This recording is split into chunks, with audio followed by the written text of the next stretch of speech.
नमस्कार, वंदे मातरम प्यारे साथियों। मैं विक्रम वर्मा आपका तहे दिल से स्वागत करता हूं आपके अपने YouTube channel online study with Vikram पर।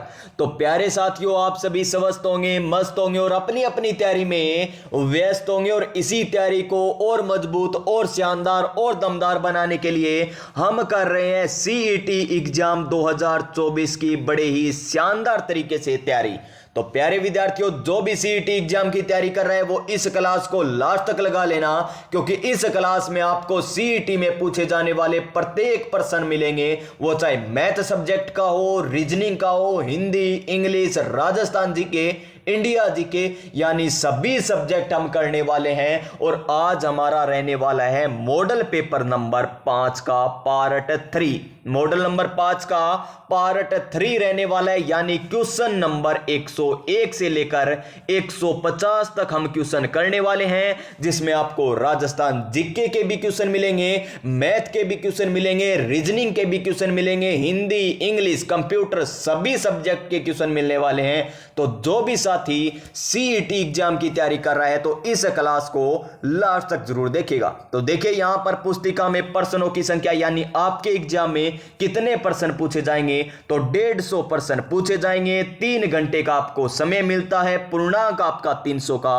रहने वाला है और 40% आपको नंबर लाने पड़ेंगे। और यहां पर कोई भी नेगेटिव मार्किंग नहीं रहने वाली, यानी नेगेटिव मार्किंग भी बिल्कुल भी नहीं है। तो चलिए चलेंगे हमारे क्वेश्चन नंबर आज के पहले और वैसे क्वेश्चन नंबर 101 पर, क्योंकि 100 नंबर क्वेश्चन तक हमने कर लिए थे। 101 नंबर करेंगे नई ऊर्जा, नई उमंग के साथ, नए मोटिवेशन के साथ। और आज का हमारा मोटिवेशन क्या है प्यारे विद्यार्थियों, कि जीतेंगे हम ये वादा करो, कोशिश हमेशा ज्यादा करो। जी हां प्यारे साथियों, बड़ी शानदार लाइन है। जीतेंगे हम ये वादा करो, कोशिश हमेशा ज्यादा करो, किस्मत भी रूठे पर हिम्मत ना टूटे, मजबूत इतना इरादा करो। जी हां, इतनी हिम्मत जुटा लीजिए कि किस्मत भी रूठ जाए ना तो भी कोई बात नहीं, लेकिन हिम्मत नहीं टूटनी चाहिए। तो क्वेश्चन नंबर 1 को ध्यानपूर्वक देखिएगा कि क्वेश्चन नंबर 1 क्या कह रहा है। दाबू प्रिंट के लिए कौन सा स्थान प्रसिद्ध है? क्या कह रहा है मैं, दाबू प्रिंट, कौन सी प्रिंट है? दाबू प्रिंट के लिए कौन सा स्थान प्रसिद्ध है, ये हमको बताना है। ऑप्शन नंबर 1 को देखिए, क्या कह रहा है, अकोला, जो कहां पर है, चित्तौड़गढ़ में। Option number B, Balotra. Option number C, Bagru. या ऑप्शन नंबर डी, सांगानेर। तो इस क्वेश्चन का सही आंसर क्या हो जाएगा हमारा? ऑप्शन नंबर ए हो जाएगा। क्या हो जाएगा? ऑप्शन नंबर ए इस क्वेश्चन का राइट आंसर हो जाएगा। अकोला, अकोला भी कहते हैं इसको, अकोला भी कहते हैं, जो कहां पर है, चित्तौड़गढ़ में। कहां पर है? चित्तौड़गढ़ में स्थित है। कहां पर स्थित है? चित्तौड़गढ़ में स्थित है। तो इसको आप याद किस प्रकार रखोगे? हमें तो क्या रखना है, याद रखना है। हम तो जल्दी ही भूल जाते हैं। इसके लिए आपको एक मैं ट्रिक बताता हूं। चलिए, दाबू प्रिंट क्या है? दाबू प्रिंट यानी दाब देना, किसी को दाब देना। किसी को आप कब दाब दोगे? अगला अकोला यानी अकेला मिलेगा। कदी तू मैंने अकेलो मिली, आप देसी भाषा में कहते हैं कदी तू मैंने अकेलो मिली, फिर देखूंगा इतना पक्का नहीं। तो बिया ही है दाबू प्रिंट। दाबू प्रिंट यानी अकेलो मिलते ही दाब दूंगा और तने चित मारूंगा। बस अकोला, अकोला यानी अकेले मिलते ही, चित यानी चित्तौड़गढ़, दाबू प्रिंट यानी अकेला जब तू मिलेगा ना तो तुझे चित मारूंगा, तुझे दाब दूंगा, यानी दाबू प्रिंट हमें याद हो गई। तो और कौन कौन सी प्रिंटें यहां पर राजस्थान में प्रसिद्ध है, और ये CET के एग्जाम में भी पूछा गया क्वेश्चन है। और दाबू प्रिंट वन रक्षक 2023 में भी पूछा गया। किसमें? वन रक्षक 2023 में भी ये क्वेश्चन है पूछा गया था। और क्वेश्चन देखिए यहां पर, मोस्ट इंपोर्टेंट क्वेश्चन जो हस्तकला से पूछे जाते हैं। नंबर 1 पर आता है हमारा कौन सा?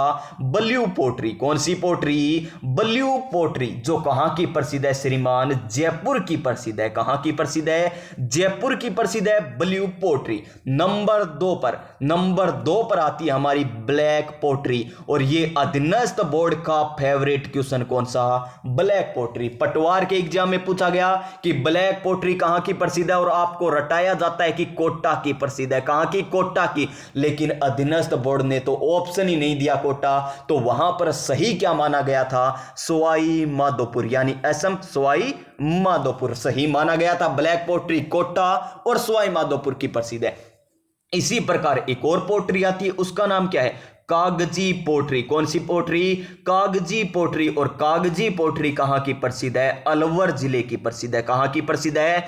अलवर जिले की प्रसिद्ध है। देखिए अन्य फैक्ट भी आपको मैं याद करवा रहा हूं, और यहां से 100 कह दीजिए, यानी 101% भी कहे ना तो भी कम पड़ जाएंगे, यानी यहां से तो पक्का क्वेश्चन आएगा। अधीनस्थ बोर्ड का फेवरेट टॉपिक रहता है हस्तकला। और हम बात करें कौन कौन सी, देखिए पोट्री के बारे में आपको बता दिया। इसी प्रकार और है एक थेवा कला। कौन सी कला? थेवा कला, जो कहां की प्रसिद्ध है? प्रतापगढ़ की। कहां की? प्रतापगढ़ की। और ये वीडियो के एग्जाम में क्वेश्चन पूछा गया है। वीडियो बोले तो विलेज डेवलपमेंट ऑफिसर यानी ग्राम विकास अधिकारी में इसी प्रकार एक क्वेश्चन एग्रीकल्चर सुपरवाइजर में पूछा गया। जाजम या आजम प्रिंट कहां की प्रसिद्ध है? तो ये भी चित्तौड़गढ़ की प्रसिद्ध है। और एक क्वेश्चन और पूछा गया कहां पर है? एग्रीकल्चर सुपरवाइजर में ही। वो क्वेश्चन क्या था? वो था उस्ता कला कहां की प्रसिद्ध है? उस्ता कला कहां की प्रसिद्ध है? तो उस्ता कला प्रसिद्ध है हमारे बीकानेर जिले की। कहां की? बीकानेर जिले की उस्ता कला प्रसिद्ध है। एक क्वेश्चन और याद रख लीजिए। देखिए एक क्वेश्चन नहीं, इस क्वेश्चन में आपको मैंने कितने क्वेश्चन करवा दिए, तभी तो अच्छे तरीके से तैयारी होगी ना हमारी। तो देखिए और हम याद करें यहां पर बालोत्रा की क्या प्रसिद्ध है? बालोत्रा की पूछ ले आपसे तो क्या प्रसिद्ध है? अजरक या मल्लीर प्रिंट। अजरक, अजरक कह दीजिए या अचरग, अजरक या एंड मल्लीर प्रिंट कहां की प्रसिद्ध है? बालोत्रा बाड़मेर की प्रसिद्ध है। वर्तमान में बालोत्रा नया जिला बन गया, लेकिन अभी आपको नए जिले नहीं पढ़ने, क्योंकि अभी ललित पवार कमेटी बैठी हुई है। यहां पर नए जिले के रिव्यू हो रहा है, कौन सा जिला बनेगा या नहीं बनेगा। और उससे पहले राम लुबाया कमेटी ने कितने जिले? 19 जिले और 3 संभाग बनाए थे। किसके शासनकाल में? शासनकाल कह दीजिए या मुख्यमंत्री कौन थे उस समय? अशोक गहलोत जी थे हमारे माननीय मुख्यमंत्री। तो अभी आपको नवीनतम जिलों के अनुसार नहीं पढ़ना, अभी आपको इसी के अनुसार पढ़ना है। तो ये लीजिए पहले क्वेश्चन का एकदम पोस्टमार्टम हमने कर दिया। इससे बाहर क्वेश्चन आएगा नहीं, चाहे वो सीईटी का एग्जाम दे लेना, चाहे पशु परीक्षर का एग्जाम दे लेना, चाहे और कोई सा भी एग्जाम दे लेना। क्वेश्चन नंबर 102 ये लीजिए। अब आप कहते हो कि सर करंट से क्वेश्चन किस प्रकार आएंगे, करंट से क्वेश्चन किस प्रकार आएंगे? ये लीजिए इस पैटर्न को आप समझ लीजिए किस प्रकार आएंगे। और क्वेश्चन क्या कह रहा है हमें? एनी अर्नोक्स कौन है? एनी अर्नोक्स से को निम्नलिखित क्षेत्रों में से किसमें योगदान के लिए नोबेल पुरस्कार से सम्मानित किया गया? किससे सम्मानित है? नोबेल पुरस्कार से सम्मानित किया गया था। किसको किया गया था नोबेल पुरस्कार से सम्मानित? मेडिसिन को, रसायन से संबंधित है, या वो साहित्य से संबंधित है, या भौतिकी से संबंधित है? कौन? एनी एनरोक्स। एनी एनरोक्स का संबंध किससे है? मेडिसिन से है, रसायन से है, या साहित्य से है, या भौतिकी से है, जिन्हें नोबेल पुरस्कार से क्या किया गया था? सम्मानित किया गया था। अब देखिए आपको क्वेश्चन का पैटर्न पता चल गया ना कि नोबेल पुरस्कार पूछे जाते हैं। और ये नोबेल पुरस्कार आपको कहां पर देखने को मिलेंगे? टेलीग्राम चैनल पर, जहां पर आपको मैं सारे क्वेश्चन करवाता हूं जो करंट के आते हैं। टेलीग्राम चैनल ज्वाइन कीजिए, ऑनलाइन स्टडी विद विक्रम जाकर सर्च कीजिए, या डिस्क्रिप्शन में लिंक दे रखा है उससे ज्वाइन कर लीजिए। वहां पर आपको सारे पॉइंट करवाए जाते हैं करंट अफेयर्स के। एक भी ऐसा क्वेश्चन नहीं होता जो बाहर पूछ लिया जाए। तो यहां पर आंसर हो जाएगा हमारा साहित्य। एनी अर्नोक्स का संबंध किससे था? साहित्य से था, जिन्हें नोबेल पुरस्कार से सम्मानित किया गया था। यानी ऑप्शन नंबर सी इसका करेक्ट आंसर हो जाएगा। क्या हो जाएगा? ऑप्शन नंबर सी इसका एकदम सही आंसर हो जाएगा। और हाल ही में आपको बताया होगा कि पद्मश्री मिले हैं राजस्थान में। कितने लोगों को मिले पद्मश्री? ये भी इंपॉर्टेंट क्वेश्चन है, और सीईटी के लिए तो मोस्ट इंपॉर्टेंट क्वेश्चन बन जाता है ये कि हाल ही में राजस्थान में कितने लोगों को पद्मश्री मिला है। जो आपको मैंने टेलीग्राम पर आपको बताया था, वहां पर आपको नोट्स भी डालता हूं मैं, जाकर ज्वाइन कर लीजिए टेलीग्राम। तो 5 व्यक्तियों को पद्मश्री मिला है। कितने व्यक्तियों को? 5 व्यक्तियों को पद्मश्री मिला है हाल ही में राजस्थान में। और कितने पद्मश्री मिले हैं? तो 4 पद्मश्री मिले। तो सर ये कैसे हुआ कि 5 लोगों को मिले हैं लेकिन 4 पद्मश्री मिले? ऐसा कैसे हो गया? तो चलिए एक बार मैं ये भी बता देता हूं कि पद्मश्री किन्हें किन्हें मिला है। 5 व्यक्तियों को 4 पद्मश्री मिला है। नंबर 1 पहला पद्मश्री आप याद रखिएगा किनको मिला है? अली और गनी मोहम्मद को। अली एंड गनी मोहम्मद को मिला है। अली और गनी मोहम्मद को संयुक्त रूप से, ब्रैकेट में लिख लीजिए संयुक्त रूप से, यानी दो व्यक्तियों को एक ही पद्मश्री मिला है। वो कौन है? अली और गनी मोहम्मद। नंबर दो पर हमारे बहुरूपिया जो कहां के? भीलवाड़ा के। कौन है? जानकी लाल भांड। कौन हो जाएंगे? जानकी लाल भांड। ऑप्शन नंबर यहां पर, ये इंपॉर्टेंट क्वेश्चन है, हर बार परीक्षा में आता है, फेवरेट क्वेश्चन अधीनस्थ बोर्ड का।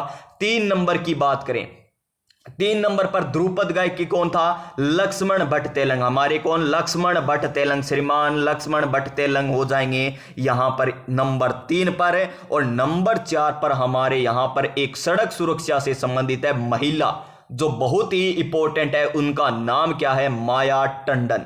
माया टंडन।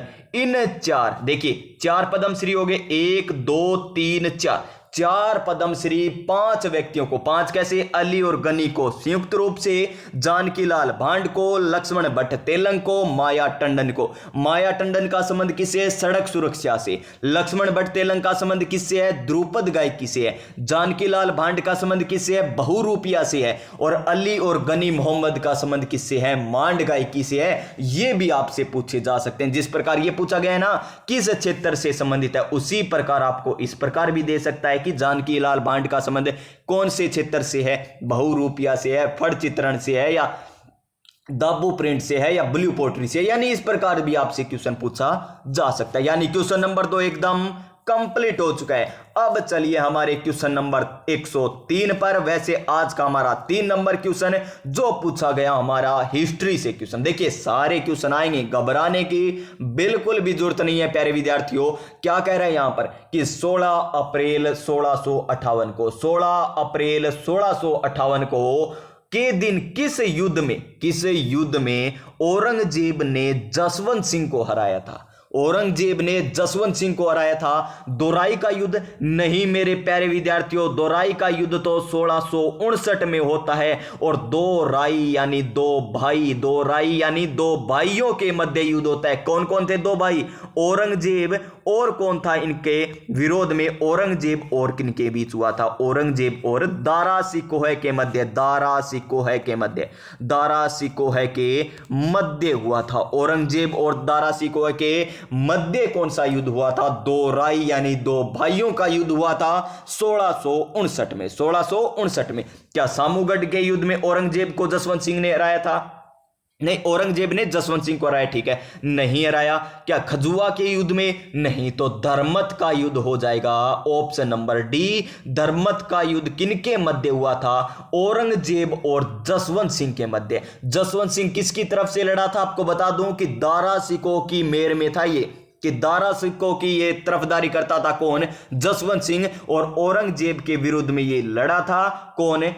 जसवंत सिंह। औरंगजेब के विरुद्ध में लड़ा था कब? 1658 में, धर्मत का युद्ध जिसे कहा जाता है, ऑप्शन नंबर डी। और बाद में क्या हुआ? औरंगजेब शासक बन जाता है, तो जसवंत सिंह किसकी ओर मिल जाता है? औरंगजेब की ओर मिल जाता है। ये आपको हिस्ट्री में बता रखा है, सारी व्याख्या आपको करवा रखी है। अब चलिए हमारे क्वेश्चन नंबर 104 पर। देखिए आगे मैथ के भी क्वेश्चन आएंगे। मैथ तो आपको और ही शानदार जानदार तरीके से कराई जाएगी, क्योंकि मैथ तो हमारा फेवरेट टॉपिक होता है ना, फेवरेट सब्जेक्ट जो होता है। देखिए क्वेश्चन नंबर 104, और यहां पर इंग्लिश आ गई, थोड़ी सी है हिंदी रूपी, लेकिन इंग्लिश आ गई। और इंग्लिश जब भी आती है हमारे सामने तो हमें मोटिवेशन की जरूरत पड़ती है। तो चलिए एक मोटिवेशन डोज जोड़ लेते हैं। मोटिवेशन डोज क्या है हमारी? कि रख हौसला वो मंजर भी आएगा, प्यासे के पास चलकर समंदर भी आएगा, प्यासे के पास चलकर समंदर भी आएगा। थक कर ना बैठे मंजिल के मुसाफिर,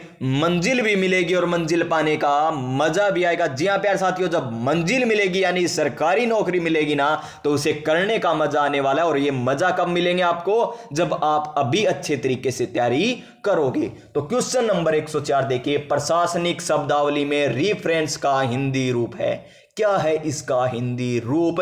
ये हमको बताना है। क्या प्रतिभूति होता है, संदर्भ होता है, पंजीयन होता है, या परिवीक्षा होता है? तो इसका एकदम करेक्ट आंसर हो जाएगा हमारा option number D, option number D, परिवीक्षा। क्या हो जाएगा? ऑप्शन नंबर डी, परिवीक्षा हो जाएगा option number D, right answer, option number D. Question number 105 ये लीजिए, पर्यावरण एवं पारिस्थितिकी तंत्र से पूछा गया क्वेश्चन, इकोसिस्टम और इकोलॉजी से पूछा गया। और ये टॉपिक मैंने आपको हस्तलिखित नोट्स के माध्यम से व्याख्या सहित आपको करवा रखा है, एक एक लाइन आपको करवा रखी है, एनसीईआरटी आधार पर आपको करवा रखी है। और इसके नोट्स भी आपको मैंने टेलीग्राम पर दे दिए हैं, जाकर ज्वाइन कर लीजिए, डाउनलोड कर लीजिएगा पीडीएफ। और देखिए यहां पर क्या कह रहा है, पारिस्थितिकी तंत्र में दो अवयव होते हैं।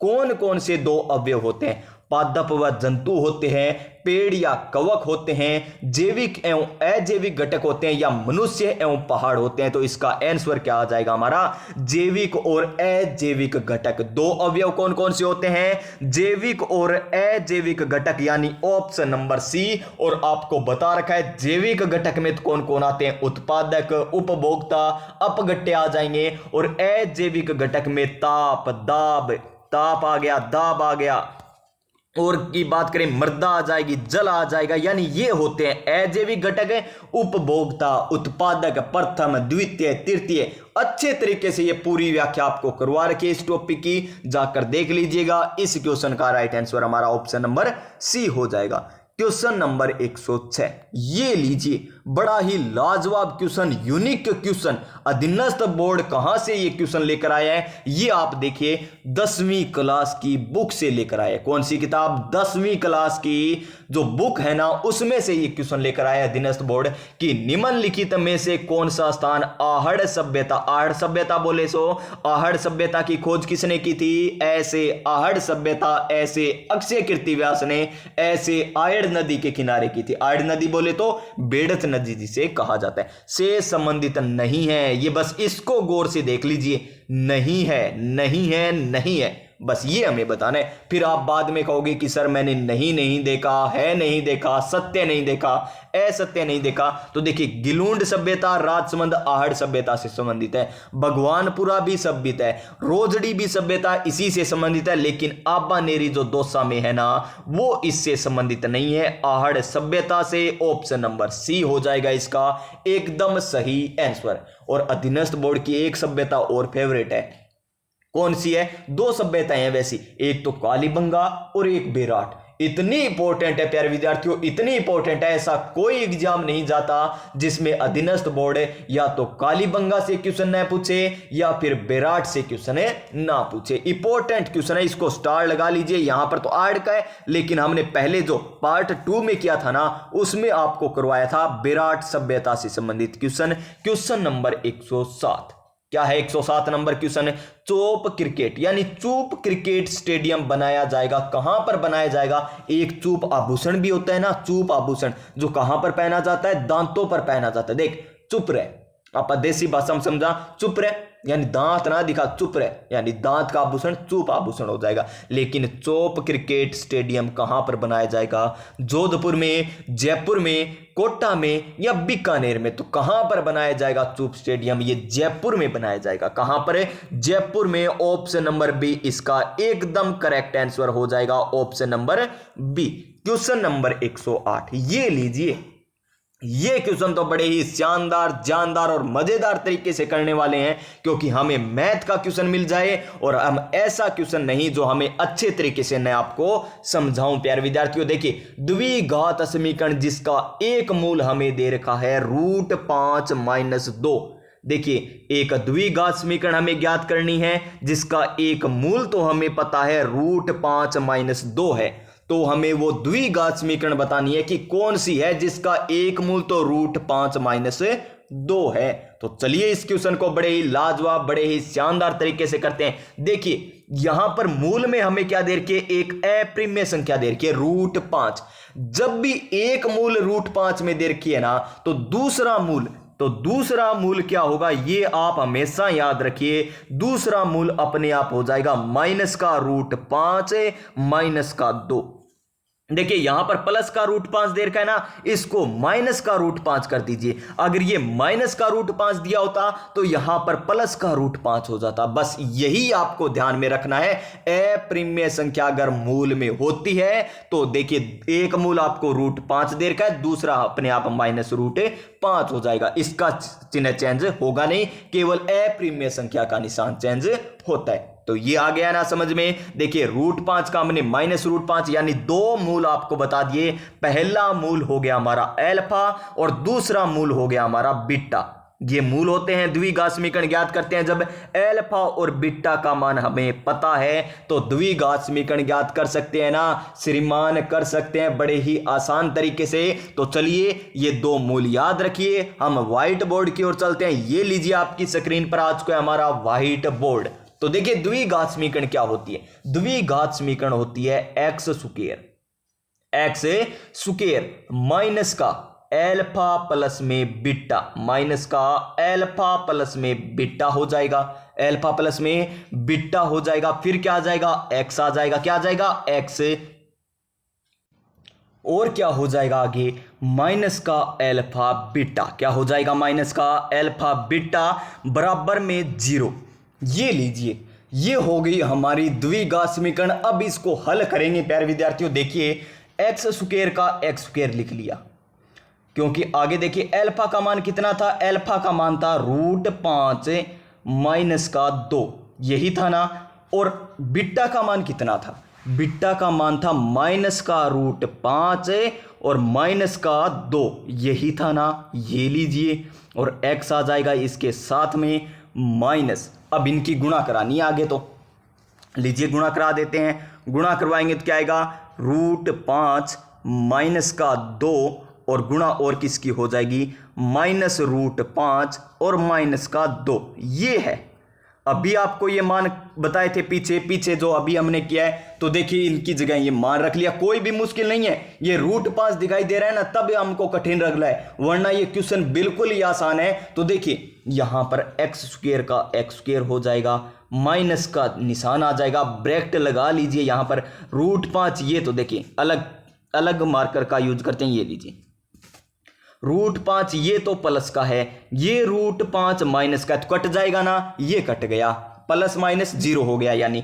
और माइनस का 2 और माइनस का 2 कितना हो जाएगा, -4 हो जाएगा। क्या हो जाएगा, -4, यानी यहां पर क्या आ जाएगा, x आ जाएगा। क्या आ जाएगा, x।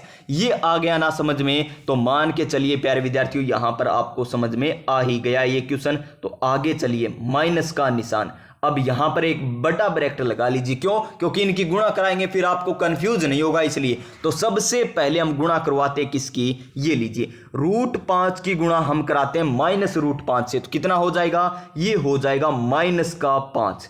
क्यों हुआ पता है ना, कि 5 √5 गुणा √5 कितना होता है, 5 होता है। और माइनस का ये निशान है तो -5 हो जाएगा। अब देखिए इस √5 की गुणा हम किससे कराते हैं, 2 से। तो क्या आ जाएगा, -2 √5। ये भी आपको समझ में आ गया होगा। बिल्कुल आराम से चलेंगे, कोई जल्दबाजी नहीं करेंगे यहां पर, क्योंकि आपको समझना है। तो समझेंगे कैसे आप, जब आप आराम से करोगे क्वेश्चन को। देखिए √5 की दोनों के साथ गुणा होगी। अब हम कराएंगे इस -2 की गुणा किसके साथ है, इस -√5 के साथ। माइनस माइनस प्लस हो जाएगा, 2√5 आ जाएगा। ये लीजिए 2√5 हो गया। अब देखिए इस -2 की गुणा इस -2 से कराएंगे तो कितना हो जाएगा, +4 हो जाएगा। +4 होगा, बराबर में क्या आ जाएगा, 0 आ जाएगा, बराबर में 0 आ जाएगा। अब चलिए नेक्स्ट हम अगला स्टेप करते हैं। अगला स्टेप देखिए बड़ा ही शानदार रहने वाला है। तो एक्स स्क्वायर का एक्स स्क्वायर हो गया हमारा, माइनस माइनस प्लस हो जाएगा तो 4x हो गया। प्लस का 4x, माइनस का निशान लगाइए। इससे देखिए माइनस का 2√5 से प्लस का 2√5 कट जाएगा, कट गया ना। आगे देखिए प्लस का 4 है, माइनस का 5 है, तो निशान किसका आएगा, अंदर है माइनस का आएगा। और कितना आ जाएगा, 1 आ जाएगा, बराबर में क्या हो जाएगा, 0 हो जाएगा, बराबर में 0। अब अगला स्टेप देखिए हमारा। अगला स्टेप तो कोई मुश्किल ही नहीं रहा, इसको लिखना ही है बस। प्लस में 4x हो जाएगा और माइनस माइनस प्लस 1 हो जाएगा, बराबर में 0 हो जाएगा। यही है ना।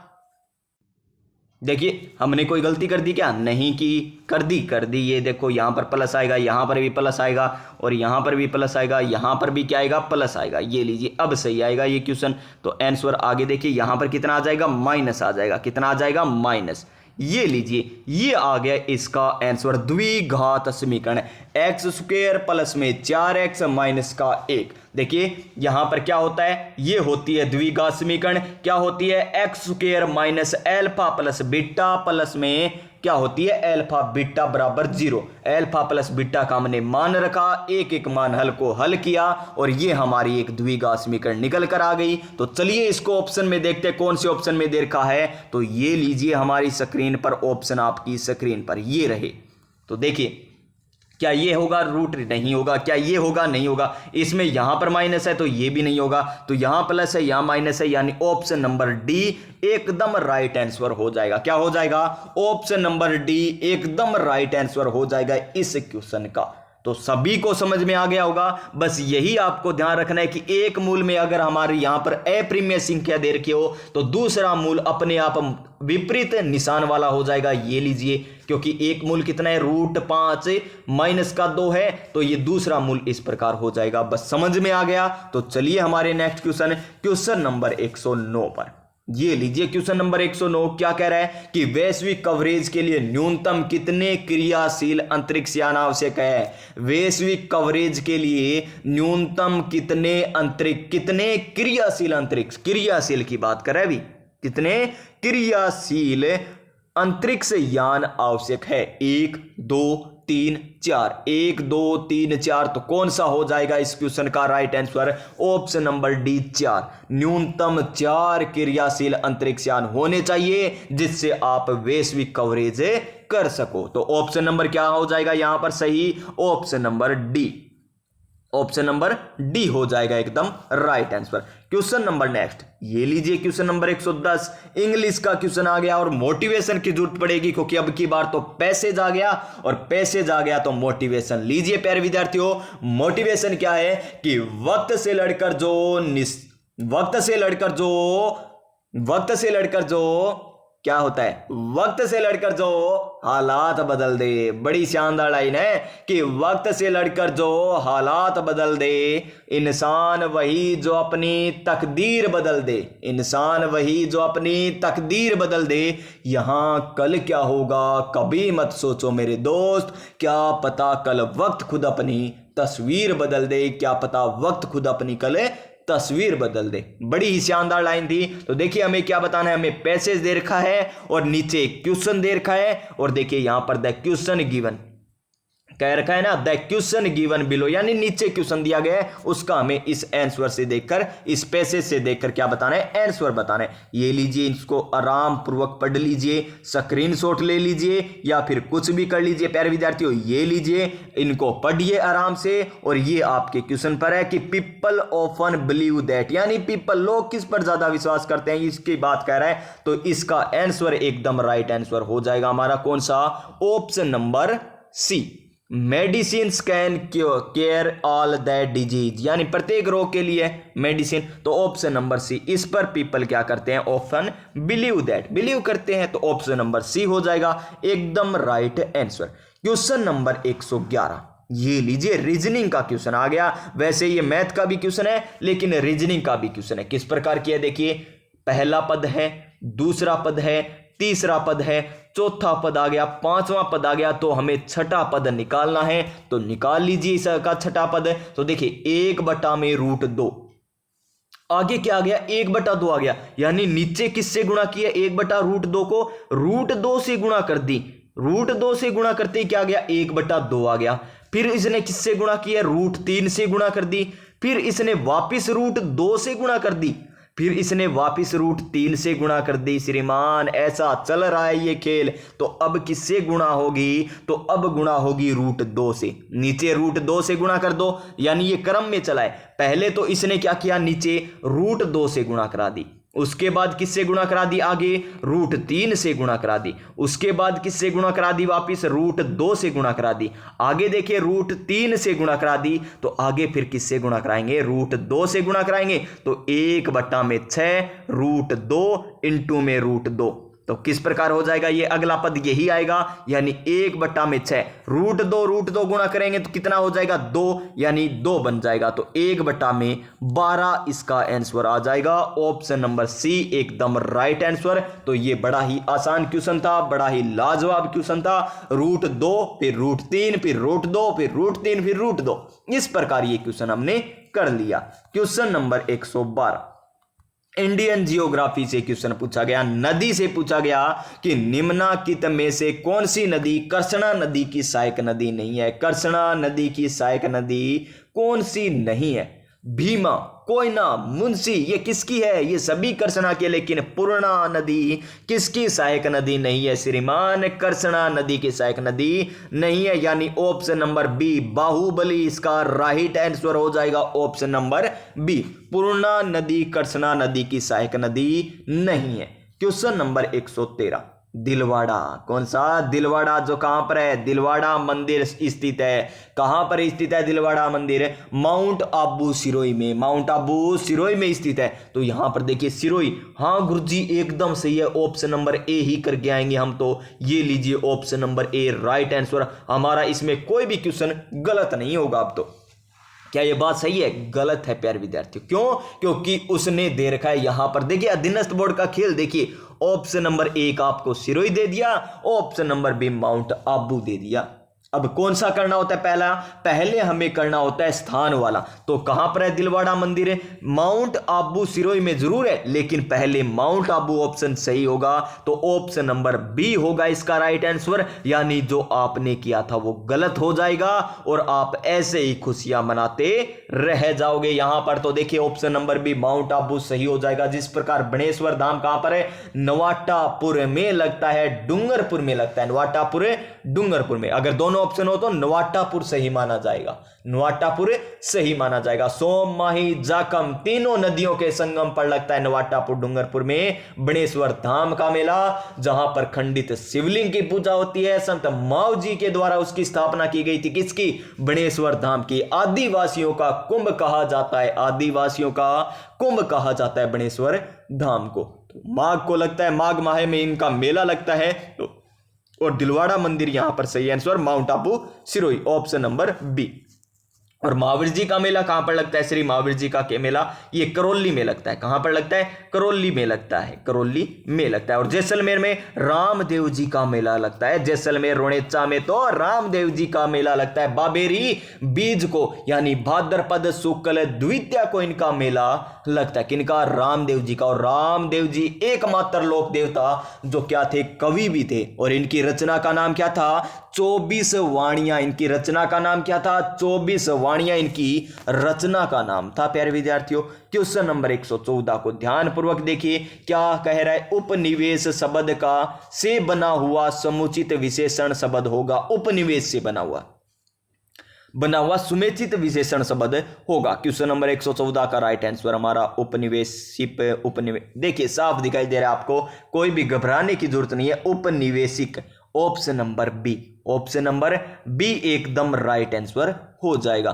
क्वेश्चन नंबर 115 पे चलिए, ये लीजिए श्रीमान 115 नंबर, आसान सा क्वेश्चन दे दिया ये तो, कि गांधी सागर बांध की ऊंचाई कितनी है? और गांधी सागर बांध कौन सी नदी पर है? कौन सी नदी पर? चंबल नदी पर स्थित है। इस प्रकार चंबल नदी, गांधी सागर बांध कहां पर? मध्य प्रदेश में। उसके बाद राणा प्रताप सागर कहां पर है? चित्तौड़गढ़ में। उसके बाद जवाहर सागर बांध कोटा में। उसके बाद कोटा बैराज भी कहां पर? कोटा में। ये क्रम याद रखिएगा जो मैंने अभी बताए, चाहे आपसे उत्तर से दक्षिण क्रम पूछे, चाहे आपसे दक्षिण से उत्तर क्रम पूछे, क्वेश्चन जरूर पूछा जाएगा। जहां पर सर्वाधिक विद्युत का उत्पादन तो राणा प्रताप सागर बांध चित्तौड़गढ़ से किया जाता है, और वह बांध जो चंबल नदी पर स्थित है लेकिन विद्युत का उत्पादन नहीं किया जाता, वो है कोटा बैराज। कौन सा है? कोटा बैराज। लेकिन हमें तो गांधी सागर बांध की ऊंचाई पूछी है जो मध्य प्रदेश में है, तो ऊंचाई कितनी हो जाएगी इसकी? 62 मीटर। ऑप्शन नंबर ए एकदम राइट आंसर हो जाएगा, ऑप्शन नंबर ए। क्वेश्चन नंबर 116, ये लीजिए रीजनिंग का क्वेश्चन, बड़ा ही लाजवाब क्वेश्चन होता है। तो चलिए, 30 व्यक्तियों की एक पंक्ति है, ये लीजिए, ये कोई पंक्ति बना रखी है 30 व्यक्तियों की, यानी पहला ये हो गया, ये 30वां हो गया, इस प्रकार है। तो देखिए एक पंक्ति में सौरभ है ना, वो बाईं ओर से, बाईं कौन सा होता है? ये बाईं, यानी ये बाईं ओर से होता है। अपने हाथ को देखिए, अब आप स्क्रीन को देख रहे हो, फोन को देख रहे हो, अपने हाथ की उंगलियों को इस प्रकार लीजिए, घुंटे के पास जो उंगली है उसको मिलाइए आपस में और 3 उंगलियां उनको खड़ा करिए। कोई चीज होती है आप कहते हैं ना एकदम बेस्ट है, तो दोनों उंगलियों को करिए एकदम बेस्ट की तरह। जो बी दिखाई दे रहा है वो तो बायां हो जाएगा, जो डी दिखाई दे रहा है उस तरफ क्या हो जाएगा, दायां। इसी प्रकार दिखाई दे रहा है ना, इस तरफ आपको बायां दिखाई दे रहा होगा, इस तरफ आपको दायां दिखाई दे रहा होगा। तो बी डी बन रहे ना, देखिए अपनी हाथों की उंगलियों को कर ऐसे बेस्ट का निशान करते हैं ना, ऐसे। वाह क्या चीज बनाई है, क्या सब्जी, आज तो ऐसे करते हैं ना, तो कर देखिए बी और डी आपको पता चल जाएगा। तो कहां से है, सौरभ बाईं ओर से 13वां स्थान है, यानी यहां पर बैठा है सौरभ, अस से सौरभ 13वें स्थान पर बैठा हुआ है। आगे देखिए गौरव है ना, वो दाईं ओर से 15वां है, दाईं ओर से 15वां कौन है, गौरव। 15वां कौन है, गौरव। ये लीजिए 15वां स्थान किसका, जी गौरव का। तो हमें बताना है सौरभ और गौरव के मध्य कितने व्यक्ति हैं जी, कितने व्यक्ति हैं। तो देखिए इससे इधर कितने हो गए, 15 हो गए, इससे इधर कितने व्यक्ति हो गए, 15, यानी ये इसके समेत 15 हो गए ना। ये 15वां है, इधर 14वां, 13वां, 12वां, 11वां, 10वां, 9वां, 8वां, 7वां, 6वां, 5वां, चौथा, इस प्रकार है ना। तो इधर 15 है तो इधर भी 15 हो गए, यहां तक 13 हो गया, तो यहां 14वां भी आएगा, यहां पर 15वां भी आएगा ना, 14वां भी आएगा, यहां पर 15वां भी आएगा। तो आएगा तो हम ये इस क्वेश्चन को भी कर देंगे। तो देखिए कितने व्यक्ति हैं इन दोनों के बीच में, 2 व्यक्ति बैठे हुए हैं। तो देखिए 2 व्यक्ति, ऑप्शन नंबर बी में। बिल्कुल आसान क्वेश्चन, कोई भी तकलीफ नहीं होगी आपको इस क्वेश्चन के। तो देखिए क्वेश्चन नंबर 117 इंग्लिश का क्वेश्चन मोटिवेशन के साथ करें क्या। चलिए एक मोटिवेशन और ले लेते हैं, थोड़े मोटिवेशन होते हैं ना तो हमारे क्वेश्चन आसानी से हो जाते हैं। और मोटिवेशन क्या है कि शिक्षा वह शक्तिशाली हथियार है, शिक्षा वह शक्तिशाली हथियार है जिससे आप दुनिया को बदल सकते हैं। तो दुनिया को बदलिए प्यारे विद्यार्थियों, अच्छी पढ़ाई करके। Fill in the blank with, यहां पर प्रीपोजिशन हमें बतानी है, कौन सी प्रीपोजिशन आएगी। You have to leave your shoes, यहां पर रिक्स्तान देकर यानी ब्लैंक देकर, the door when you enter the house, तो इसका आंसर एकदम सही माना जाएगा वो by the door when you enter the house. Option number D एकदम करेक्ट आंसर, एकदम करेक्ट आंसर हो जाएगा। क्वेश्चन नंबर नेक्स्ट देखिए 118 नंबर क्वेश्चन, और ये क्वेश्चन तो लाजवाब क्वेश्चन है। वन विकास प्रोग्राम हरित राजस्थान का मुख्य उद्देश्य क्या है, क्या इसका उद्देश्य है, वृक्ष लगाना, पशुपालन, भूजल पुनर्भरण या डेयरी विकास। सभी को दिखाई दे रहा होगा, कोई इसमें रटने वाली बात नहीं है, सामान्य सी बातें हैं। तो वृक्ष लगाना ऑप्शन नंबर ए। कुछ क्वेश्चन तो ऐसे आते हैं जो पहली बार एग्जाम देकर आएगा उनके लिए तो क्वेश्चन आसान होते हैं ना, वरना वो एग्जाम ही नहीं देगा आगे, वो सोचेगा ऐसा पेपर आता है तो हम एग्जाम ही नहीं देते हैं। तो चलिए ये क्वेश्चन कीजिए अब तो, कि वाई एक्स पर, यानी वाई एक्स यानी एक एक्स एक्स है एक वाई एक्स है, और ये हमको बताना है, एक बिंदु बताना है वाई एक्स पर। यानी वाई एक्स पर कोई बिंदु होगा तो एक्स का मान तो क्या होगा, 0, यानी 0 होगा एक्स का मान। ये 0 है, ये 0 है, ये 0 है, ये 0 है, यानी अभी तक ठीक है। दूसरा मान लीजिए वाई है, दूसरा वाई हो गया। कौन सा बिंदु, जो बिंदुओं 7 6 यानी 7 6 मान लीजिए, यहां पर 7 है, यहां पर 6, ये लीजिए 7 6 यहां पर ही मान लीजिए, ज्यादा दूर क्यों माने, 7 6 हो जाएगा ये बिंदु। -3 और 4, ये -3 और यहां पर 4 हो जाएगा, यानी ये -3 और 4 वाला बिंदु इधर आ जाएगा। ये समदूरस्थ है इस बिंदु से, समदूरी यानी ये दूरी और ये दूरी क्या है, आपस में बराबर, यानी इस बिंदु की इस बिंदु से दूरी बराबर है, इस बिंदु की इस बिंदु से दूरी क्या है, बराबर दे रखी है। तो चलिए इसको याद करते हैं। दूरी का सूत्र क्या होता है, रूट ऑफ है, ये इसका क्या माना था हमने, 0 और y माना था ना, ये लीजिए 0 और y मान लीजिए। रूट ऑफ क्या होता है, x1 क्या होता है, दूरी सूत्र x1 माइनस x2 की स्क्वायर, x1 माइनस या x2 माइनस कर दीजिए, तो क्योंकि ऊपर स्क्वायर आती है तो कोई निशान चेंज तो होता नहीं है, तो कर दीजिए यहां पर, ये लीजिए x2 इसको मान लेते हैं और x1 इसको मान लेते हैं। तो 7 माइनस 0 x2 माइनस x1 की स्क्वायर प्लस में क्या हो जाएगा, y2 कितना, 6 माइनस y बराबर 0, वाई स्क्वायर बराबर क्या हो जाएगा, 0 नहीं होगा, बराबर। ये तो हो गया इन दो को बीच की दूरी, इन दो के बीच की दूरी, यानी ये तो पहला हो गया हमारा बिंदु, ये दूसरा बिंदु हो गया, इनके बीच दूरी ज्ञात कर ली ना, ये x2 हो जाएगा, ये y2 हो जाएगा, ये x1 हो जाएगा, ये y1 हो जाएगा। और दूरी सूत्र क्या होता है, root of x2 minus x1 की स्क्वायर, ये लिख दिया, y2 माइनस y1 की स्क्वायर, ये भी हमने लिख दिया। तो आगे चलिए दूसरा, इन दो के बीच ज्ञात कीजिए। अब इन दो के बीच ज्ञात करेंगे दूरी सूत्र का, ये सूत्र लगा लीजिए। तो कीजिए इसको, ये क्या दे रखा है हमें, x2 मान लीजिए, अब ये y2 मान लीजिए। तो किस प्रकार करेंगे, -3 माइनस 0 की स्क्वायर प्लस का निशान, y2 कितना है हमारा 4 माइनस का y का स्क्वायर, ये आ जाएगा बराबर, क्योंकि ये हमें दे रखा है समदूरस्थ यानी समान दूरी पर है। ये हमने दूरी सूत्र लगा लिया, ये सभी को समझ में आ गया होगा। तो चलिए रूट से रूट काट दीजिए यहां पर। तो पहले पो तो रूट से रूट काटिए बराबर में। देखिए 7 माइनस 0 कितना होता है 7, यानी 7 की स्क्वायर 49 हो जाएगा, प्लस में 6 माइनस वाई की स्क्वायर कीजिए, 6 की स्क्वायर 36 हो गया, ठीक है जी। माइनस का नहीं प्लस का वाई स्क्वायर आ जाएगा, माइनस का कितना हो जाएगा 2ab यानी 6 दूनी 12 वाई हो जाएगा, बराबर का निशान। इसको कीजिए माइनस का 3 यानी 9 आ जाएगा, 9 हो गया ना। तो यहां पर प्लस का निशान लगाइए, 4 की स्क्वायर 16 होती है, फिर y का स्क्वायर कर दीजिए, y का स्क्वायर हो गया, माइनस का 8y हो जाएगा, 8y। ये स्क्वायर खोल ली हमने, तो ये तो सभी को आता ही होगा स्क्वायर खोलना। तो देखिए a माइनस बी की स्क्वायर क्या होती है, a की स्क्वायर प्लस में b की स्क्वायर माइनस में 2ab यानी a का मान 4 है, 4 दूनी 8 और by इस प्रकार किया है हमने। तो y स्क्वायर से y स्क्वायर को काट दीजिए, कट गया। इधर 49 और 36 कितने हो गए, 49 और 36 हो गए। इधर 49 और 6 कितने हो गए, 49 और 6 कितने हो गए 55, और 55 और 30 कितने हो गए 85। इधर तो हो गए 85, और इधर कितने बचे हमारे 16 और 9 कितने होते हैं, 16 और 9 होते हैं हमारे 25, यानी इधर 25 है तो घटाएंगे तो कितना बच जाएगा 0 और 6 यानी 60 बचेगा, 60 इधर बच गया। और y कितना बचेगा, ये इधर जाएगा तो कितना हो जाएगा 4y प्लस का बचेगा, यानी y का मान कितना आ जाएगा हमारा 15 आ जाएगा। कितना आ जाएगा y का मान 15। तो y x पर कौन सा बिंदु है, वो 0 तो है ही है, लेकिन 15 और है, y का मान 15 आया, यानी ऑप्शन नंबर डी। सबसे पहले हमने क्या किया मेरे प्यारे साथियों, हमने एक बिंदु माना y एक्स पर 0y हो गया, उसके बाद हमने 0y और 7 6 के बीच में हमने दूरी सूत्र लगाया। वो क्या होता है, रूट ऑफ है x2 माइनस x1 की स्क्वायर प्लस में y2 माइनस y1 की स्क्वायर। फिर हमने दूसरी बिंदु के साथ दूरी सूत्र लगाया, देखिए -3 यानी x2 माइनस x1 की स्क्वायर प्लस में y2 माइनस y1 की स्क्वायर, इसका रूट कर दिया। और हमें दे रखा है कि समदूरस्थ है, क्या है समदूरस्थ, यानी इनको हमने बराबर रख दिया। फिर हमने इसको हल कर लिया, रूट से रूट काट दिया और 7 की स्क्वायर करेंगे 49 आ जाएगा, a माइनस बी की स्क्वायर खोलेंगे इस प्रकार आ जाएगा। इसी प्रकार हमने ये क्वेश्चन भी कर दिया है। क्वेश्चन नंबर 120 ये लीजिए, क्वेश्चन नंबर 120 क्या कह रहा है हमें कि 125 के ऊपर दे रखा है, बस इसको ध्यानपूर्वक पढ़ लीजिए। 125 log 25 की 5 हमें दे रखा है, क्या दे रखा है, यही दे रखा है ना।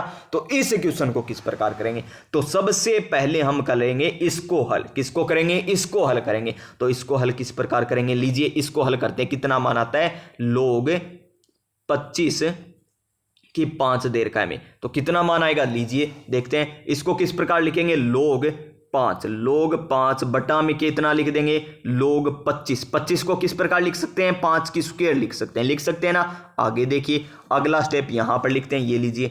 तो कितना हो जाएगा, log 5 बटा में 2 log 5, क्योंकि ये घात नीचे आ जाएगी ना, ये घात है नीचे आ गई 2 log 5, यानी log 5 से log 5 कट गया, यानी इसका मान कितना आ गया 1/2। किसका मान आया 1/2, ये आया हमारा log 25, यहां पर 5 जो दे रखा है इसका मान आ गया 1/2, यानी 125 की घात कितनी हो जाएगी 1/2। तो कर दीजिए 125 की घात 1/2, यानी 125 की रूट 5 कर दीजिए, 1/2 है। तो इसको हल करेंगे तो कितना किस प्रकार लिखेंगे, 5 इंटू में 5 इसी प्रकार लिखेंगे ना, 25 5 125। तो बराबर में क्या आ जाएगा, 2 जोड़े हैं तो इनको बाहर निकाल लीजिए एक को, तो 5√5 इसका आंसर आ जाएगा 5√5, यानी ऑप्शन नंबर बी एकदम right answer, option number B. Question number next 121 number question. क्या है, धूलकोट कहां पर स्थित है? धूलकोट कहां पर स्थित है श्रीमान? बड़ा ही आसान क्वेश्चन है। धूलकोट कहा जाता है या कहां स्थित है? तो आहड़ में। कहां? आहड़ में। कालीबंगा तो हनुमानगढ़ जिले में घग्गर नदी के किनारे स्थित है। हनुमानगढ़ जिले में घग्गर नदी के किनारे स्थित है। समकोण पर काटती हुई सड़कें यहां पर मिलेगी। दोहरे जुते हुए खेत मिलेंगे कालीबंगा सभ्यता में। भूकंप के अवशेष यहीं पर मिलेंगे। और यहां पर बात करें किसकी? भूकंप के अवशेष हो गए। और तंदूरी रोटी होती है ना, वो यहीं पर बनाई जाती थी। इसीलिए तो हनुमानगढ़ गंगानगर में तंदूरी रोटी का प्रचलन है, क्योंकि यहां पर कालीबंगा सभ्यता से ही है। बेराट बाण गंगा नदी के किनारे है ना। बेराट जयपुर में। बालाथल उदयपुर में स्थित है। बालाथल उदयपुर में स्थित है। और आहड़, आहड़ हो जाएगी आयड़ नदी यानी बेड़च नदी के किनारे। क्वेश्चन नंबर 122 क्या कह रहा है कि उपग्रह गगन को प्रेक्षित करने का मुख्य उद्देश्य उपलब्ध करवाना है अचूक पथ प्रदर्शन, मौसम पूर्वानुमान या आपदा प्रबंधन मदद या भूमि एवं जल संसाधन। भूमि एवं जल संसाधन। तो इसका आंसर क्या हो जाएगा? एकदम राइट आंसर, पथ प्रदर्शन। उपग्रह गगन को प्रेक्षित करने का उद्देश्य क्या है? अचूक पथ प्रदर्शन। क्वेश्चन नंबर 123 ये लीजिए, इको सर्वे से क्वेश्चन। इको सर्वे का है क्वेश्चन। वैसे ऐसे आपको कला संस्कृति में नहीं मिलेंगे इस प्रकार के क्वेश्चन, लेकिन इको सर्वे यानी नवीनतम इको सर्वे। तो समाई माता क्षेत्र को पर्यटक आकर्षण केंद्र के रूप में विकसित किया जाएगा। ये कहां पर स्थित है? समाई माता। कौन सी माता? समाई माता का मंदिर कहां पर स्थित है श्रीमान? तो बांसवाड़ा में स्थित है। Option number C. और यहीं पर कौन सा? समाई माता और त्रिपुरा माता का मंदिर बांसवाड़ा में। क्वेश्चन नंबर नेक्स्ट क्या है? क्वेश्चन नंबर 124 देखिए, फटाफट कर लेते हैं। अब तो क्वेश्चन आसान से क्वेश्चन आ चुके हैं। अब तो राजस्थान में केंद्रीय भेड़ एवं ऊन अनुसंधान संस्थान कहां पर है? तो अविकानगर में है। कहां पर है? अविकानगर में स्थित है। बीकानेर में तो क्या है? जोहड़बीड़ में क्या है? ऊंट अनुसंधान केंद्र है। बीकानेर में तो जोहड़बीड़ में ऊंट अनुसंधान केंद्र है। और अविकानगर में क्या है? केंद्रीय भेड़ ऊन अनुसंधान केंद्र स्थित है। क्वेश्चन नंबर 125 है, डीपीटी का टीका डिप्थीरिया, पर्टुसिस और टिटनस के लिए लगाया जाता है। तो डिप्थीरिया रहा और पर्टुसिस रहा, ये रहा काली खांसी, और टिटनस रहा, लेकिन पोलियो का ये टीका नहीं है। तो डीपीटी का टीका रोग के लिए होता है। तो किसके लिए होता है डीपीटी का टीका? जिसे ट्रिपल एंटीन का टीका कहा जाता है। डिप्थीरिया, पी से पर्टुसिस, टी से टिटनस। तो इसका सही आंसर ऑप्शन नंबर ए, पोलियो इसमें शामिल नहीं है प्यारे विद्यार्थियों। और टिटनस का आपको रोग कारक भी बता रखा है। जिस प्रकार, किस प्रकार टिटनस है? टिटनस कब होता है? जब गली में कुत्ता काट लेता है। तो अकेलो गयो ही कमियो गली में, यानी क्लोस्ट्रीडियम टीटनी। क्लोस्ट्रीडियम टीटनी, क्लो यानी अकेलो, क्यों गयो तो खड़े से ट्रीट में, यानी क्लोस्ट्रीडियम टीटनी। ये हो गया इसका रोग कारक। डिप्थीरिया, रिया कोरोना, रिया को कोरोना कार्नो बैक्टीरियम हो गया। काली खांसी, कुक्कर खांसी प्यारे विद्यार्थियों आपको बताया था। किस प्रकार आपको फील हुआ था? हीमोफील्स कहा जाता है। ये आपको बता रखे हैं। रोग टॉपिक भी आपको मैंने हस्तलिखित नोट्स के माध्यम से करवा रखे हैं। हस्तलिखित नोट्स के माध्यम से व्याख्या सहित। पोलियो, पोलियो की क्या होती है? एंट्री होती है। पोलियो की तो एंट्री होती है, यानी एंट्रोवायरस। इसी प्रकार हेज तो बीबी का होता है, यानी vibrio cholera. Vibrio cholera. Question number 126 देख लीजिए, यदि पंचायत विघटित कर दी जाती है तो चुनाव करवाए जाएंगे। पंचायत विघटित कर दी ना, तो चुनाव कब करवाए जाएंगे ये हमसे पूछा गया है। तो 6 माह के अंदर अंदर चुनाव हो जाने चाहिए। ऑप्शन नंबर सी एकदम राइट आंसर हो जाएगा।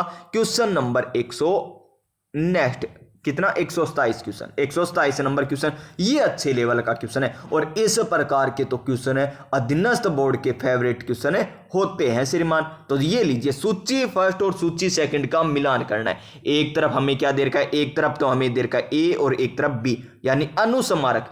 अनुस्मारक किसे कहेंगे? अनुस्मारक यानी अनुस्मारक यानी उसे याद दिलवाना है, यानी स्मरण पत्र। अनुस्मारक है स्मरण पत्र। परिपत्र यानी परिपत्र क्या होता है? अनेक प्रेषितियों को भेजा जाने वाला पत्र, बिल्कुल से ये 1 नंबर ही हो जाएगा। अधिसूचना, अधिसूचना कौन जारी? राजपत्र में प्रकाशित और ज्ञापन राजकीय समाचार पत्रों के समक्ष या अधीनस्थ अधिकारियों, ये हो जाएगा। यानी 1 नंबर में श्रीमान आया हमारा 2 नंबर, 2 में आया 1 नंबर, 3 में आया 4 नंबर और 4 में आया 3 नंबर, यानी 2 1 4 3 इसका एकदम करेक्ट आंसर हो जाएगा। कौन से ऑप्शन में? ऑप्शन नंबर 1 में 2 1 4 3, ऑप्शन नंबर ए एकदम सही आंसर।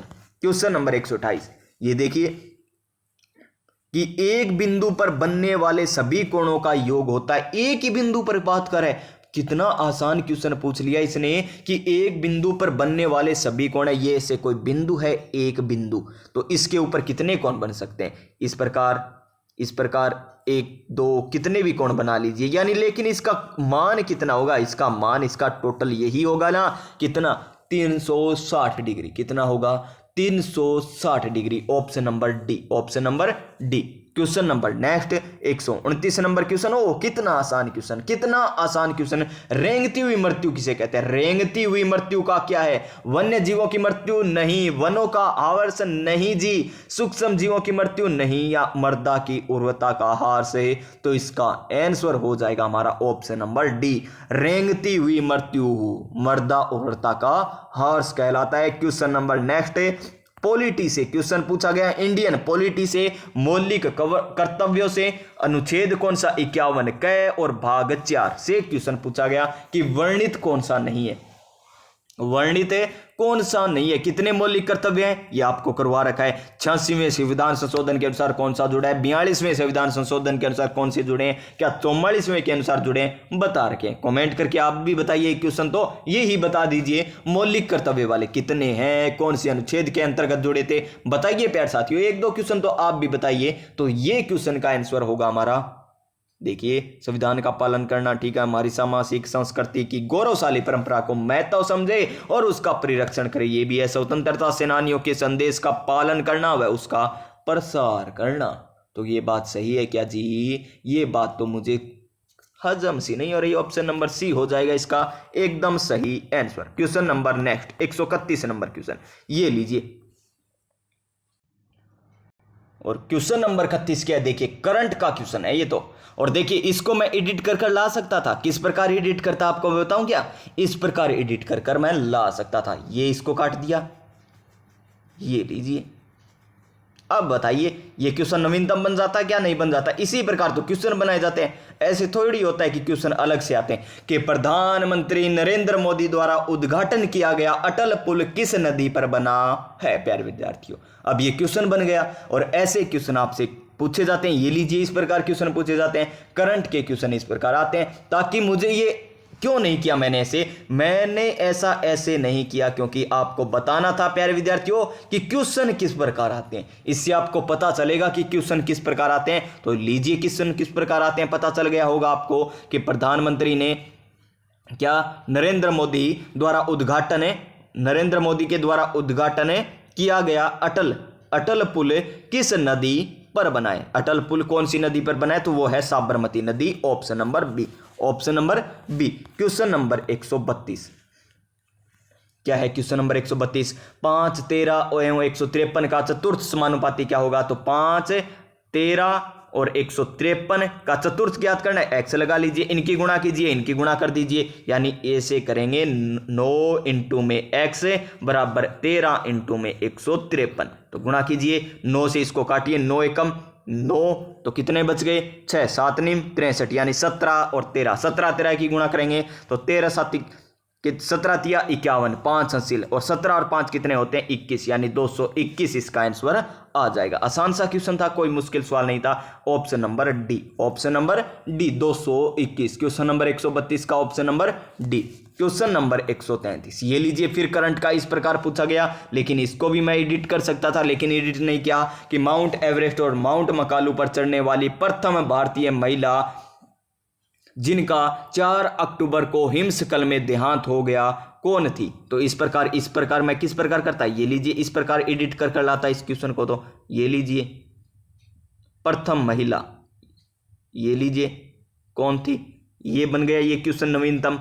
इस प्रकार तो एडिट किए जाते हैं प्यारे साथियों क्वेश्चन। ये मैं आपको बता देता हूं किस प्रकार किए जाते हैं, कोई छुपाने वाली बात थोड़ी है यहाँ पर। आपसे क्या छुपाना प्यारे विद्यार्थियों। देखिए, माउंट एवरेस्ट और माउंट मकालू पर चढ़ने वाली प्रथम भारतीय महिला कौन थी? तो कौन थी? सविता कंसवाल थी, संतोष यादव थी, अंशु जामसेमा थी या शिवांगी पाठक थी? तो कौन थी वो थी प्यारे विद्यार्थियों सविता कंसवाल, ऑप्शन नंबर ए। और यहां पर ये आंसर कराकर मैं कह देता जिनका हाल ही में क्या हो गया मेरे प्यारे साथियों, निधन हो गया है। इस प्रकार ये मैं क्वेश्चन करवा देता, बन गया नवीनतम क्वेश्चन। तो ये देखिए इस प्रकार क्वेश्चन आते हैं। नेक्स्ट क्वेश्चन देखिए 134 नंबर क्वेश्चन। पॉलिटी से भारतीय संविधान में न्यायिक पुनरावलोकन आधारित है। न्यायिक पुनरावलोकन आधारित है किस पर है? विधि द्वारा स्थापित प्रक्रिया पर, विधि की उचित प्रक्रिया पर, विधि का शासन या विधि पर, या पूर्ण निर्णयों और परंपराओं पर। तो किस पर आधारित है श्रीमान? ये है विधि की उचित प्रक्रिया पर, विधि की उचित प्रक्रिया पर, option number B, option number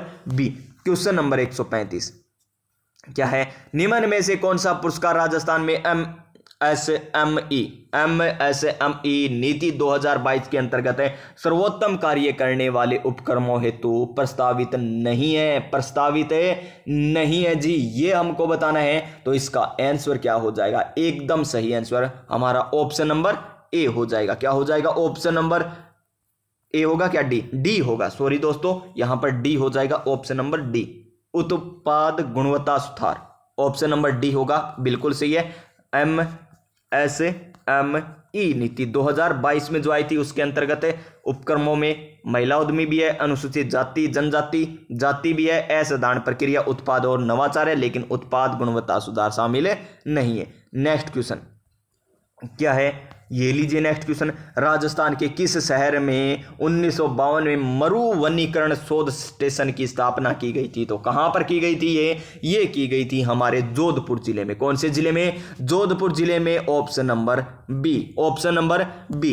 question number 137 Hariyali अमावस्या का पर्व किस तिथि को बनाया जाता है? हरियाली अमावस्या, हरा भरा खेत कब होगा मेरे प्यारे विद्यार्थियों? हरा भरा तो सावन के महीने में होता है, यानी सावन अमावस्या को आती है हरियाली अमावस्या, हरियाली अमावस्या। Question number next 38 number question. Choose the correct सिनोनियम, सही सिनोनियम बताना है ड्रीड का। तो देखिए फियर, सोरफुल, एग्री या स्केर्स। तो इसका सही आंसर क्या हो जाएगा हमारा? ऑप्शन नंबर ए, फियर हो जाएगा, ऑप्शन नंबर ए, फियर। क्वेश्चन नंबर 139 देखिए 56 मिनट हो चुकी है, क्योंकि आज मैथ के क्वेश्चन बीच में 2-3 आ गए थे, इसलिए इतना टाइम लगा है, वरना तो 56 या 60 मिनट में कर देते हैं हम क्वेश्चन, और आज तो 139 में ही आए हैं। उपराष्ट्रपति द्वारा हॉर्नबिल उत्सव का उद्घाटन किया गया। कहां पर किया गया हॉर्नबिल उत्सव? मेघालय में, नागालैंड में, त्रिपुरा में या मिजोरम में? तो हॉर्नबिल उत्सव का उद्घाटन किया गया नागालैंड में। किनके द्वारा? उपराष्ट्रपति जगदीप धनखड़ जी के द्वारा। कहां से आइए? राजस्थान से बिलोंग करते हैं। नेक्स्ट क्वेश्चन, मारवाड़ परगनारी विगत किसकी रचना है? मारवाड़ परगनारी विगत किसकी रचना है? तो वीरवान रत्नों की, दयाल दास की, मेहनोत नैणसी की या सूर्यमल मिश्रण की श्रीमान? तो किनकी है ये? मेहनोत नैणसी की। किनकी?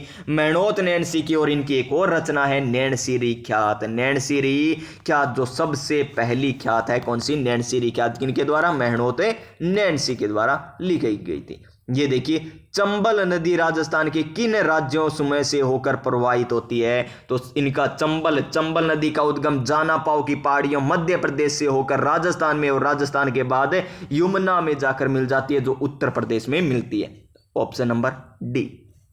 कोई मुश्किल था क्या क्वेश्चन? नहीं था श्रीमान। तो नेक्स्ट क्वेश्चन देख लीजिए 142 number question. 142 number question computer का क्वेश्चन। कौन सी प्रोटोकॉल का प्रयोग फाइल के आदान प्रदान में किया जाता है जी? एफटीपी का, एचटीटीपी का, पीओपी3 का या एचटीटीपीएस का? तो कौन सी प्रोटोकॉल का उपयोग किया जाता है फाइल आदान प्रदान यानी ट्रांसफर करने के लिए? तो वो फाइल हो जाएगी हमारी एचटीपी को नहीं एफटीपी। कौन सी? FTP, option number A, option number A होगा इसका एकदम सही आंसर। क्वेश्चन नंबर 143 ये लीजिए, कौन सी विधानसभा भंग होने के कारण राजस्थान में प्रथम मध्यावधि में चुनाव हुए थे? प्रथम मध्यावधि में चुनाव कौन सी विधानसभा चुनाव में हुए थे, कौन सी विधानसभा में हुए थे, ये हमको बताना है। तो वे हुए थे छठी विधानसभा में। कौन सी विधानसभा में? छठी। वर्तमान में कौन सी विधानसभा चल रही है? 16वीं, जिसके मुख्यमंत्री कौन? भजन लाल शर्मा। कहां से चुनाव लड़े थे? ये सांगानेर से लड़े थे।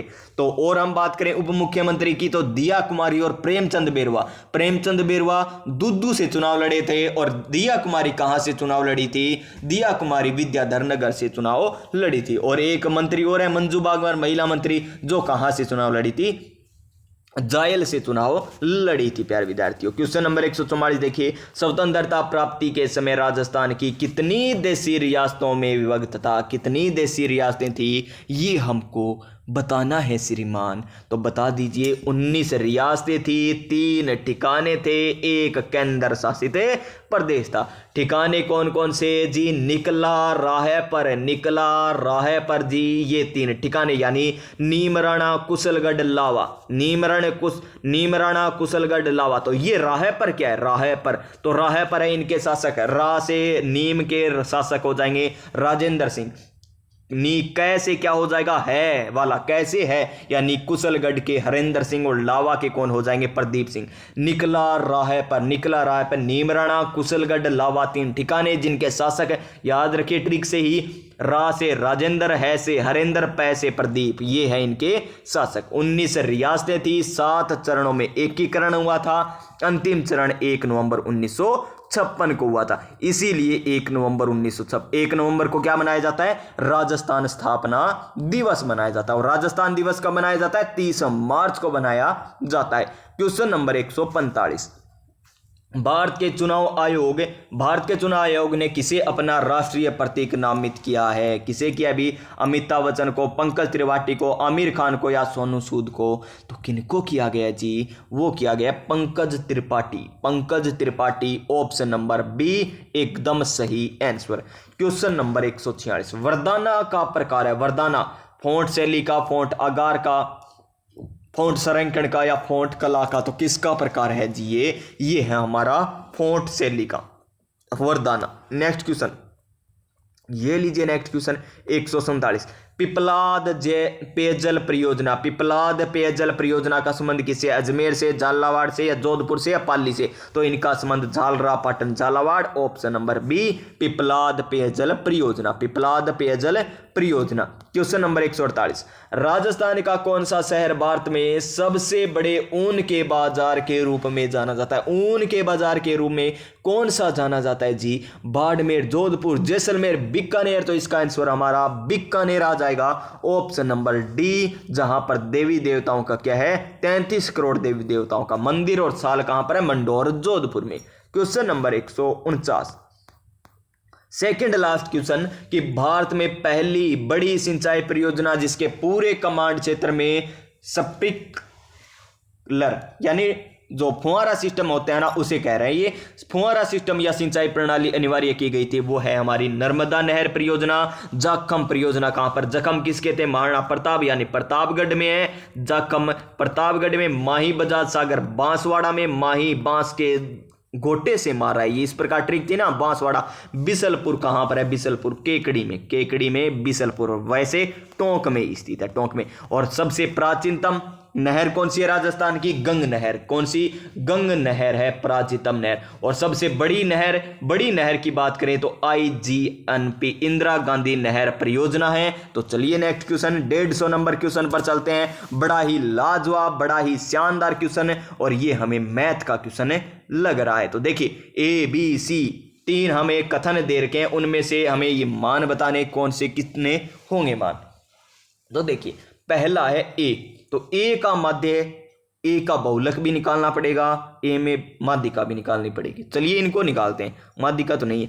पहले बहुलक निकालिए ए में, 2 3 7 1 3 2 3, तो 3 1 ये रहा, 1 ये रहा, 1 ये रहा, यानी 3 बार आ रहा है 3। तो बहुलक कितना हो जाएगा एक का? इसका बहुलक हो जाएगा 3। कितना हो जाएगा? 3। तो देखिए बी की माध्यिका 3 है क्या? बी की माध्यिका 3, तो 1 2 3 4 5 6 7 तो आएगी नहीं। क्यों? क्योंकि देखिए 3 माध्यिका किस प्रकार ज्ञात करते हैं? आरोही क्रम में जचाते हैं। 3 5 7 9 12, 8 रह गया क्या, यहां पर लिख लीजिए 8 और यहां पर 7। तो देखिए 3 इधर से छोड़े 3, ये हो गए, क्या रह गया अभी, दोबारा कीजिए यहां पर, एक सेकंड।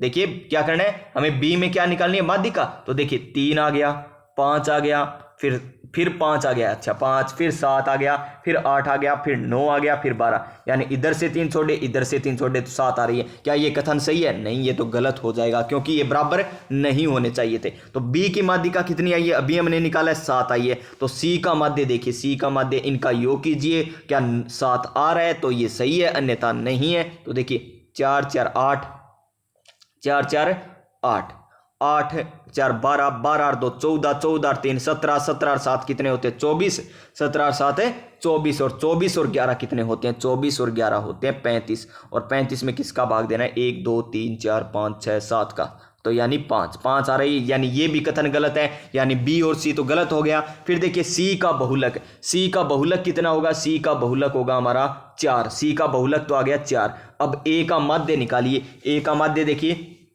2 और 3 5, 5 और 6 6 6 12 और 1 13, 13 और 3 कितने हो गए, 13 और 3 हो गए हमारे 16, 16 और 5 कितने हो गए 16 और 5 21, 21 में हम भाग देते हैं किसका 7 का, तो 3 आता है। तो ये भी बराबर नहीं है, यानी ए भी बराबर नहीं है, बी भी बराबर नहीं है, सी भी बराबर नहीं है। तो डी ऑप्शन देख लीजिए, ए के माध्य माध्यिका और बहुलक समान है, तो ज्ञात कर लीजिए। ए का माध्य कितना है, अभी हमने निकाला था 21/7 यानी 3 आया था, और बहुलक भी अभी हमने निकाला था, कितना आया था 3 आया था। माध्यिका और निकाल लीजिए, माध्यिका किस प्रकार निकालोगे देखते हैं। माध्यिका आरोही क्रम में लिखिए इनको, 1 2 2 3 3, फिर क्या आता है 7 आता है, तो 3 क्या रह गया, फिर 1 रह गया लगता है, 1 2 3 4 5 6 7, 2 ठीक है 3 तिया, ये 1 तिया और आ गया, 1 7 आ गया, इस प्रकार है। तो 3 इधर छोड़े 3 इधर छोड़े, यानी बीच वाली माध्यिका, यानी 3 ही माध्यिका इसका, 3 ही माध्य है, 3 ही बहुलक है, यानी ऑप्शन नंबर डी होगा एकदम राइट आंसर, ये हो जाएगा इसका राइट आंसर। तो प्यारे साथियों ये था हमारा मॉडल पेपर नंबर 5, और इस प्रकार का आपको पेपर पूछा जाएगा। तो यहां पर देखिए लास्ट में आपको ये पढ़ के भी आना है। देखिए उत्तर पत्रक में 2 प्रतियां दी जाएगी, मूल प्रति और द्वितीय प्रति आपको लानी होगी, मूल प्रति वहां पर जहां विकसक होगा उनको सौंप देनी है। तो चलिए ये भी हमारा मॉडल पेपर हो गया है, और आप सभी को पता होगा, और आप सभी ने एडमिट कार्ड भी डाउनलोड कर लिए होंगे। सीईटी का एग्जाम कब होना है, सीईटी का एग्जाम होना है 22 23 और 24 अक्टूबर को, 22 23 और 24 अक्टूबर को होना है। तो आप सभी स्वस्थ रहिएगा, मस्त रहिएगा, और तैयारी कर कर ये पटवार या वीडियो या किसी भी एग्जाम की तैयारी में जुट जाइएगा, चाहे पशु परीक्षर हो, चाहे सेकंड ग्रेड हो, सीईटी एग्जाम देने के बाद, क्योंकि 2025 में भर्तियां ही भर्तियां हैं। अधीनस्थ बोर्ड ने कैलेंडर जारी कर दिया, आरपीएससी भी जारी करने वाली है, और रीट भी आ चुकी है, यानी सेकंड ग्रेड भी आने वाली है, फर्स्ट ग्रेड यानी भर्तियां अब आने वाली है। तो जुड़ जाइएगा हमारे साथ तैयारी करने के लिए, और टेलीग्राम चैनल भी जरूर ज्वाइन कर लीजिएगा, क्योंकि वहां पर आपको पीडीएफ मिलती है, करंट अफेयर से बातें भी मिलती है, कौन सा आज करंट में हुआ है। तो प्यारे विद्यार्थियों मिलेंगे नेक्स्ट क्लास में, स्वस्थ रहिए, मस्त रहिए, और अपनी अपनी तैयारी में व्यस्त रहिएगा। जय हिंद, जय भारत।